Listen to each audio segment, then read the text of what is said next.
क्या किसी को साबुन से नहाने से खुजली हो सकती है? आज मैं ऐसा ही एक वाक़या आपको सुनाता हूँ। मैं तब लखनऊ में रह के पढ़ाई किया करता था और जहाँ मैं रहता था वहाँ पे नीचे मेरे दो दोस्त रहा करते थे।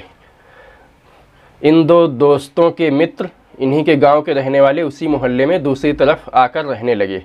अब मेरे ये दोनों मित्र और इनके दोस्तों के बीच में एक दूसरे के यहाँ आना जाना शुरू हो गया, क्योंकि ये दोनों एक ही गांव के थे। कुछ समय के बाद में मेरे मित्रों के उन दो नए दोस्तों ने किसी किराने की दुकान से सामान की ख़रीदारी किया। जब वहाँ से वो ढेर सारा सामान लेकर आ रहे थे तो उस दुकान वाले के पास कोई साबुन था, जिसको जब वह बाज़ार से अपनी दुकान पर बेचने के लिए ला रहा था तो पैकिंग के समय वह ऐसी जगह पे बंध गया जहाँ पे किसी प्रकार का तेल रिस करके उस साबुन पर भीगता रहा और वह साबुन पूरी तरह से उस तेल से भीग गया था और उसका ऊपर की रैपिंग और अंदर का साबुन भी उस तेल में भीग करके दूसरे रंग का हो गया, उसका रंग बदल गया था। उस दुकान वाले ने इनको सामान देते हुए उस साबुन को भी मुफ्त में दे दिया और कहा कि इस पे किसी तरह का तेल पड़ गया है तो अब बिकेगा नहीं, लेकिन इसकी क्वालिटी में कोई अंतर नहीं पड़ा है, आप इसको ले जा कर के नहा कर देख सकते हैं। अब वो दोनों दोस्त उसको ले गए और अपने घर पर खूब जम के नहाया। हफ्ते भर नहाने के बाद में उनको खुजली की शिकायत हो गई और उन्होंने खूब इलाज कराया, लेकिन ठीक नहीं हुआ। अंत में परेशान होकर वो विवेकानंद हॉस्पिटल गए और वहाँ पे जब इलाज कराया तब उनकी जान छूटी उस खुजली से। अब उन्होंने हमारे ये जो दोनों मित्र थे, ये दोनों उन दोनों के यहाँ जाया करते थे, उनमें एक थे, उनका मज़ा लेने की उन्होंने सोचा।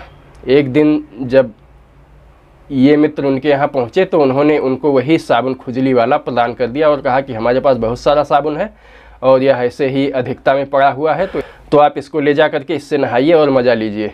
और वो चुपचाप उसको लेकर चले आए और उससे नहाना शुरू कर दिया। गर्मियों का दिन था, हफ्ते भर वो उससे नहाते रहे और इस दौरान जब भी वे अपने उन दोनों दोस्तों से मिलते तो वो दोनों कहते थे कि तुमको कुछ हुआ तो नहीं है, लेकिन ये समझ नहीं पाए और इस तरह से दिन बीतते गए। 10 दिन बीतते बीतते ये भी खुजली के शिकार हो गए और इनको भी बहुत बुरी तरह से खुजली होने लगी। रात रात भर बैठकर खुजलाते, दिन भर खुजलाते, हालत ख़राब हो गई और इधर उधर इलाज कराए लेकिन कोई असर नहीं हुआ। अंत में फिर इन्होंने अपने उन दो दोस्तों से संपर्क किया और उनको खूब उल्टा सीधा कहा कि तुमने ऐसा क्यों किया। तब वो लोग पहले तो खूब हंसकर मज़ा लेते रहे, फिर उन्होंने इनको विवेकानंद के उस डॉक्टर के बारे में बताया। ये लोग वहाँ पे गए, चर्म रोग विशेषज्ञ था वो, उसके पास गए और सारी बात उसको बताई। डॉक्टर नाराज़ हुआ, उसने कहा कि गर्मी में भी तुम क्यों नहीं नहाते हो जिससे खुजली हो गई है। इन्होंने कहा नहीं, हम रोज़ नहाते हैं और ऐसी बात है कि हमारे कुछ दुष्ट दोस्तों ने एक साबुन दे दिया जिसमें पता नहीं किस तरह का तेल रिस गया था और उससे नहाने से ही हमको खुजली हुई है।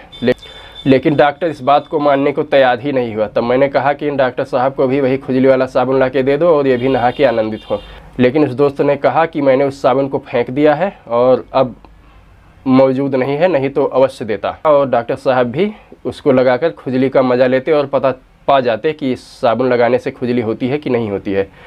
और यह वाक़या जब भी याद आता है तो हम लोग खूब हंसते थे इसको याद कर करके। अभी भी जब ये याद आता है तो हंसी आ जाती है और हम उन अपने दोस्त को खुजली वाला साबुन कह के चिढ़ाया करते थे और वो झेंप जाते थे और अपने उन गांव वाले मित्रों को इस घटना की याद आने पर खूब कोसा करते थे, खूब भला बुरा कहते थे कि कितने धूर्त हैं वो कमीने, उनको खुजली हुई थी और उन्होंने सही बात ना बता करके मुझको भी साबुन देकर खुजली का शिकार बनवा दिया।